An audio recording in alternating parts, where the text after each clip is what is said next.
right? So he actually names the section against Rousseau.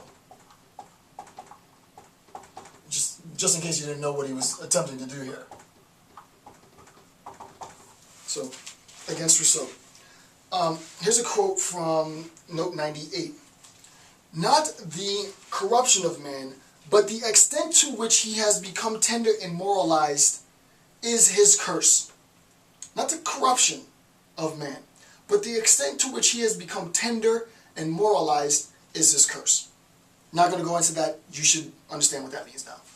Again, I'm going to sort of gloss over some of this stuff because we've discussed it numerous times. Number 2, suggest that for Rousseau, quote, the domineering will is lacking. The domineering will is lacking. And what he's saying, he doesn't use the word docility, but he means, he being Nietzsche, means that man, because of Rousseau, because of Immanuel Kant, have become more docile. If the categorical imperative, if the moral imperative is obligating me through deontological duty, you must, you shall, you will, sort of, as he says in another text, I think it was aphorism where he talks about the dragon, and the dragon gives commands, right? The command of the dragon, thou shalt. Insofar as I'm giving the command, insofar as I'm telling you what you must, what you shall do, I have to embrace a sense of docility. I have to embrace a sense of subservience to the moral imperative, right? So what ends up happening, and we know this, is that the moral imperative, right? The moral imperative tells me to do X, but what I really want to do is not X, right? In my mind, I really want to do not X. But what happens is the obligation is so strong, right? This obligation, this duty, is so strong that it compels me to do X. So that there is this disassociation between what I want to do, which is my intent, and what I actually do, which is my act. Right? So the disassociation between intent and act is properly speaking, right?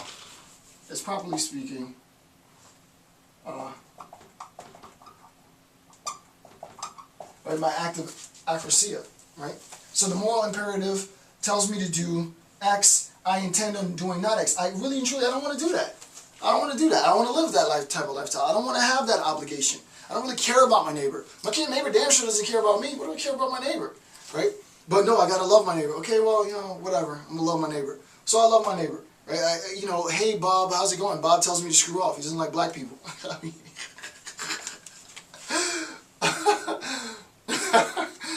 You get, I'm being. I apologize. I probably shouldn't have said that, but it's the idea, right? It's like, no, I don't want to do that. They don't care about me anyway. So since they don't care about me, why should I care about anybody else, right? I just care about me. Right? I care about my family. That's all I care about. No, you got to care about everybody else. Love your neighbor. Okay, I love my neighbor. But now you see, right? There's this divorce, and what ends up happening is that I have the domineering will is lacking. There is no sense in which I can express what it is that I want, right? I have no will at all. And what he later calls this, and I think it's later down in the notes, or maybe on another section of the notes, this is a will to weakness. And we'll talk about the idea of weakness later, right? My domineering will lacks. I can't have a will to power if I have no sense in which I'm going to actualize my intent. If it's always the case that I have an intent, and my intent is almost always going to be in opposition to some moral imperative, and I'm always going to supplant, subsume my intent with what I'm told to do, then that's the type of life that I live, right? I live a life of obedience and subservience. And for Nietzsche, he's just like this. You can't do that, right? You can't do that. This is what he's arguing against. So that's the second. Again, I don't want to belabor the point because we've done this quite a bit. Number 3, Nietzsche argues that, quote, Rousseau needed God in order to be able to cast a curse upon society and civilization. Everything had to be good in itself, as God is good in itself, because God had created it. Only man is corrupt, right? So it's like God at the apex, right?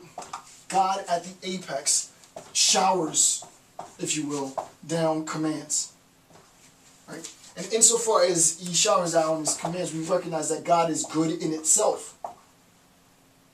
We'll just put good as such. Right? And all our feeble attempts to aspire for this goodness, right? It fails, right? Because why? Because this goodness there's a huge barrier. It's transcendental, right? It's otherworldly. It's outside of the realm of this world, right? It's transcendental by default, so it's inherently going to fail. So Nietzsche argues, Rousseau needed God in order to be able to cast a curse upon civilization. All of this is bad, immoral, mean. Talks about meanness and stuff. All of this is bad, immoral, mean, debased, degraded. In order to be able to cast a judgment on civilization, everything had to be good in itself, right? And this obviously comes from the notion, again, informed again by the notion of the fall, which is a Christian conception. In the beginning, God created Adam and Eve. They were free of sin. They ate from the tree of knowledge of good and knowledge, right, of good and evil. And insofar as they ate that tree of knowledge, right, their eyes were open. They could see the world. And there are different ways of interpreting this. I'm not going to go off and do a sort of biblical analysis, but insofar as their eyes were open to knowledge of both good and evil, then insofar as that happened, that is the beginning of the fall, right? The curse comes and man has to work and woman has to suffer through childbearing. All of this is a fall, right? So it's that the world was good until Eve seduced Adam and Adam succumbed, and now everything else is bad, right? That's the same. What Nietzsche is saying is, look, Rousseau, your concepts are exactly like the biblical concepts, right? Your Christian ideology has informed your conception, and you're basically re-articulating the fall of man in the story of Adam and Eve in this notion of man's inability to be good. Right? It's exactly the same as what Nietzsche's saying. And I guess in a sense, Nietzsche's like, there's no novelty in this, right? It's like, been there, done that, is effectively what's being said. Now, with respect to Nietzsche's disdain for Kant's conceptual ability, so against Kant, with respect to his critique against Immanuel Kant, it's pretty scathing. It's pretty scathing. I want to read a section, section 101, section 101, section 101. Kant. Okay, this is what he says about Kant. It's the last paragraph. I'm not going to read the whole thing. He says this: Kant, inferior in his psychology and knowledge of human nature. That's pretty bad. Way off when it comes to great historical values, primarily the French Revolution. A moral fanatic a la Rousseau, right? So combining. This is why I specifically did Kant and Rousseau only in this section. A subterranean Christian. I mean, it's just like, wow. A subterranean Christianity in his values. And I'll talk about that in a second. A dogmatist through and through, but preposterously sick of this inclination to such an extent that he wished to tyrannize it. That is this inclination, this desire. But also weary right away of skepticism, not yet touched by the slightest breath of cosmopolitan taste and the beauty of antiquity. Right? So it's just sort of like way off on this, inferior with respect to his understanding of, human psychology and human nature and all this. So we get what he feels with respect to Kant. He calls him a moral fanatic twice. Notes 95 and note 101, right? So moral fanatic, definitely.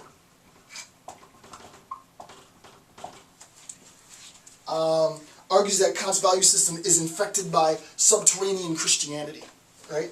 And it's important to recognize, and actually, I think I've already done the explanation of subterranean Christianity in just previously, like a couple minutes ago, when I was talking about how Christianity informs your ideological status and stance, right? If you have an ideological stance with respect to human, just think about work ethic, right? The harder you work, the better you work, the more stuff you can buy. All of that might not seem that it's informed by